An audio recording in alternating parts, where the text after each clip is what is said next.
What's up, everybody? Welcome to Podcast Now. I'm Alex. In this video, I want to talk about the one thing Starfield cannot do, and that is come out in a broken state. So I've been very high on Starfield. I honestly think this game is going to be really, really good. They blew my expectations out of the water at the Direct, right, when they showed the Xbox Showcase and all that jazz. It looked fantastic. And there's really been two kind of sticking points in terms of the negatives, in terms of if we do have to bring up some worries about Bethesda or this game. I have two things. There is one that is above the other, and it's what I said. I think the game coming out in a playable state, a state that society accepts as good enough, is actually kind of what I mean. The other thing, and maybe we can do a video talking about this separately, is the planets, the 1,000 planets. That's always been something I'm scared about. We'll see how that goes as time goes on, and again, maybe we can talk about it in a separate video. But I do want to do a little bit of a deeper dive in this, day one and coming out and running properly, because I do think people give Bethesda some stuff when it comes to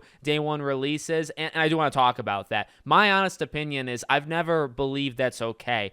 I do see the funny things that happen, and they are funny. They're absolutely funny. At the same time, when it happens to you, when you can't play the game, when your game crashes, when there's all of these things going on the screen, I mean, to me, that would ruin the experience. I remember, and I've told this story maybe here and there, maybe you didn't know, the first time I played Skyrim, if you guys have ever seen the videos of the horse flying into space, if you've ever seen that, basically, it's not a game-breaking glitch, but just something that can happen at the beginning of Skyrim just because that actually happened to me. And I didn't know. I didn't know that could happen. I never, saw it and said, oh, this is a possibility that at the beginning of the game, when you're riding in your little carriage, that the thing can just take to the sky. I didn't know that, and it happened to me. And that just immediately kind of sets the tone for the game, at least for me. Now, to be fair, but actually, I would maybe argue it's worse. It's nowadays. It's the modern age. I think now the scrutiny is higher than ever. I don't think it should have ever been acceptable for a game to come out in a absolute broken mess.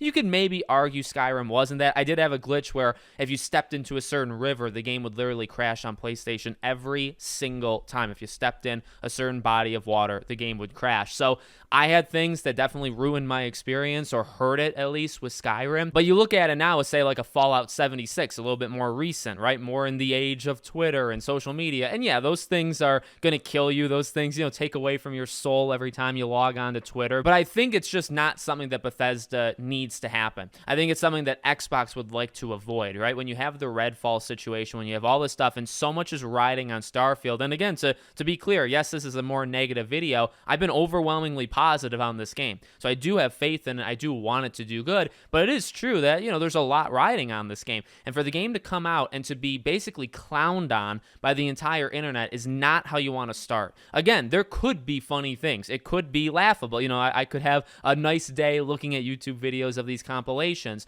But ultimately, I just don't think it's something that Bethesda, Xbox, or really, again, me as a gamer, I don't want that stuff happening to me on day one. I don't want it to intrude upon what I believe is probably going to be a really good game. I want to play the really good game, not be bogged down with bugs. So, yes, it's so obvious to say day one, game should be coming out in a playable state. The scary thing is, well, number one, it becomes more and more rare nowadays, just all over the place. PC sometimes just gets absolutely screwed over, right? Seems companies sometimes just don't care. It's a 50-50 flip with maybe just most games. How about a game coming from a studio that's known for their games to take days, if not weeks, to come out in a playable state? Now, I'm not an idiot, and I'm not removed from the situation. I try to see literally as much as I possibly can. I have seen the talks that they've said, even back in June, if the game launched in its current state, it would have less bugs than any Bethesda game of all time. That's good. That's a very good sign. At the same time, it could be a lie. It could be, whatever it could be. This is something that I need to see. And I said the same thing with the planets, right?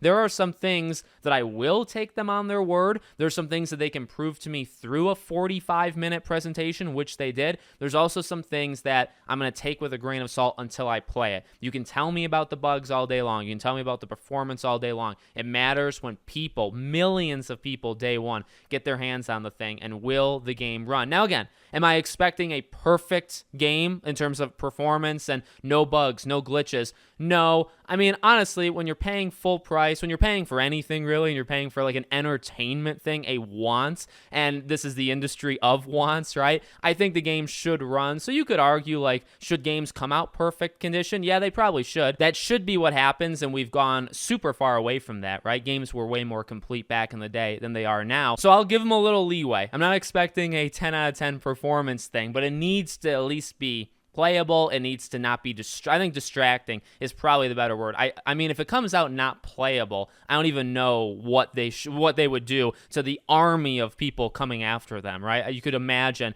the backlash that would do. So I think the game will run. I think you'll be able to play it, but is it going to be distracting? Because, you know, when big games, and it's not a console warrior thing, when a PlayStation game, when an Xbox game, when a Switch game comes out, I mean, and it's huge, and you have millions of people playing it, you want the game to speak for itself. You don't want the main topic point of it being the glitches, being the bugs, being, oh, can you even get through the first hour? No, you want, oh my God, look at what people did on this planet. Look at this amazing ship that somebody built. Look at just how big the game is. You know, whatever it is, that's what you want. And again, I'm rooting for them. I hope so, but this is something that you cannot, and I get it. I mean, I'll see comments where people will try to like reassure me. I got a lot of comments on the planet thing. A lot of people saying, Alex, you know, the 1,000 planet thing, it may be okay. I totally respect that. I'm thankful that you guys want to try to convince me of those things. That's awesome. I really appreciate it. At the same time, let me be flat out honest. Those are two specific things with Starfield that I cannot get convinced on. I need to play it. It's an Alex thing. I need to play it myself.